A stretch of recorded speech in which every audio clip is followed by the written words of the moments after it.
This time around, the Edelweiss Global Conference, the ESG way is the theme, and it's getting fabulous response. Scores of companies and funds are already pouring in. So I had to literally pull out Nitin from the conference to have a chat with us on the sideline. Nitin, of course, is the CEO of the global asset management business. Nitin, thank you very much for your time. So much. Nitin, I would like to first understand from you, you guys meet so many managements, big family office funds and ultra HNI. What kind of feedback did you get from them or from your team? How did you arrive upon the ESG way as the theme this time? No, I think there's a very strong, should I say, disconnect between the way investors think about long-term investing globally and in Asia and in India. Mm-hmm. And I'm fortunate enough to travel the world and see some of the largest pension funds, some of the largest sovereign funds who are investors in our asset management. A lot of their demand is around ESG. So most of our funds in the asset management have norms around ESG. Mm-hmm. But when you see investors in India, there are hardly funds which are tracked on ESG. And just to give you a data point, for example, $24 to $25 trillion of global assets are already being benchmarked around ESG. Mm-hmm. In India, that number would not be around $15 to $20 billion. It's doubled in the last 4 to 5 years. Mm-hmm. So, and you would see more and more of this in the next few years. If you want to attract global money into this country, you cannot shy away from ESG. It's a given. Historically, people have said, if you're so sensitive, if you're conscious of ESG, shareholder returns will not come and all of that. But I think that is a passive. Mm-hmm. You cannot be irresponsible. You have to be aware of what you're doing to the environment, what you're giving back to the society. Your governance standards have to be high if you really want to build a long-term sustainable company. So that is what we want to evangelize. That is what we want to start in this country. The good news is that when we talk to companies, when we talk to boards, they're very sensitive about it. They're starting to change the belief system.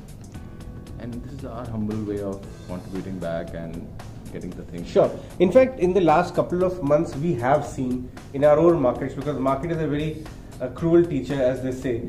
Several companies, we won't get into the names, but at least half a dozen companies have been stripped off their valuations because there was a shadow of doubt on some of their governance standards. Do you think this will only become more prevalent, and also the companies which are going out of the way not only to give back to the society but also maintain top quality governance will start getting premium in the market? 100%. I think we are already witnessing that in the markets, as you rightly said, and I think this trend will become even stronger. And for the same kind of earnings, for the same kind of operating parameters, my assessment is you can get 40 to 50% premium purely for governance standard. And that itself will be a significant competitive edge, because then you can raise far cheaper cost of equity. So it makes business sense now to craft a business model in the ESG way and then interact with That is our thesis. That is what we are arguing. That is what we are trying to communicate to our investors. That is what we are trying to communicate to the boards. Mm-hmm. Let's shift focus and talk about how your asset management end of the business is doing. Of course, you're among the top quartile players in the industry. But how have the recent interaction with your clients been when you're mobilizing funds? Is there aversion now when you're at the table discussing with them? What are the queries you're getting? So luckily, we are actually not in the mutual fund business where you're seeing a lot of volatility. Though I must say that even that asset management business is seeing steady flows, especially from the retail. But that's not our core. Our core is alternate asset management. So given the fact that we are in the alternate asset management and we are raising money largely from offshore clients, we have not witnessed such a big swing. Mm-hmm. Because most of our investors are long-term investors, pension funds, insurance companies, who look at India from an 8 to 12 years perspective. Mm-hmm. In fact, just a quick word on the private debt part. You were quite ahead of the curve in getting into this side of the business.